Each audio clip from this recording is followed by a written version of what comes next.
একটি ট্রেন, কৃতিত্বের দাবিদার অনেক। কৃতিত্বের দাবি জানিয়ে সাংবাদিক বৈঠক বিজেপির। সোশ্যাল মিডিয়ায় পোস্ট কংগ্রেসের ও তৃণমূলের। রেল দপ্তরের পক্ষ থেকে শিয়ালদহ জলপাইগুড়ি রোড নতুন একটি এক্সপ্রেস ট্রেনে দেওয়া হয়েছে, ভায়া রানাঘাট কৃষ্ণনগর বহরমপুর হয়ে নতুন উদ্বোধন হওয়া ভাগীরথী, গঙ্গা, উপর নসিপুর রেল ব্রিজ আজিমগঞ্জ জঙ্গিপুর হয়ে জলপাইগুড়ি পৌঁছাবে সেই এক্সপ্রেস ট্রেন ঘোষণার পর থেকে শুরু হয়েছে রাজনৈতিক তরজা। ইতিমধ্যেই আমরা দিল্লিতে দরবার করেছিলাম যে নসিপুর রেল ব্রিজ যেটা নতুন তৈরি হয়েছে সেই রেল ব্রিজের উপর দিয়ে যেন দূরপাল্লার ট্রেনগুলো চালু করা হয় ভায়া বহরমপুর হয়ে। সেই দাবি মোতাবেক মাননীয় রেলমন্ত্রী শিয়ালদা থেকে নর্থ বেঙ্গলে যাওয়ার একটা দূরপাল্লার ট্রেনের বন্দোবস্ত করেছে। আমরা মুর্শিদাবাদের মানুষ ভীষণ খুশি।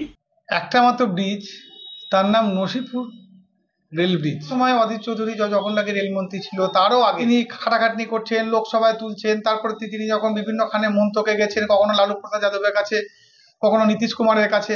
তা নসিপুর রেল ব্রিজ অধীর চৌধুরীর 20 বছরের লড়াই, 20 বছরের স্বপ্ন, যার বাস্তবায়িত হচ্ছে আজকে উত্তরবঙ্গের সঙ্গে দক্ষিণবঙ্গের যোগাযোগ।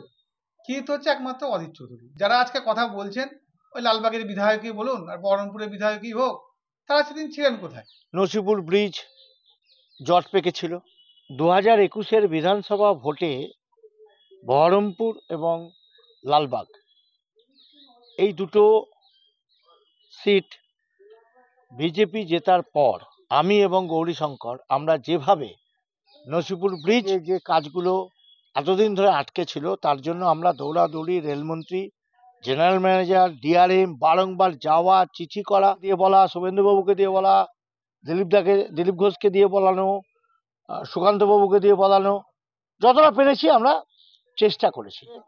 আর ক্রেডিটের কথা বলছেন, সেটা আপনারাই অনুমান করুন যে 2021-এ জেতার পর এই 2025-এর গত 4 বছরে সমস্ত জট কেটে মানুষের কাছে ট্রেনের নতুন স্টেশন, নতুন প্ল্যাটফর্ম, নতুন ওভারপুল, নতুন ট্রেন সবই এসেছে। তো উনি তো রেলমন্ত্রীও ছিলেন, তখন তো করতে পারেন।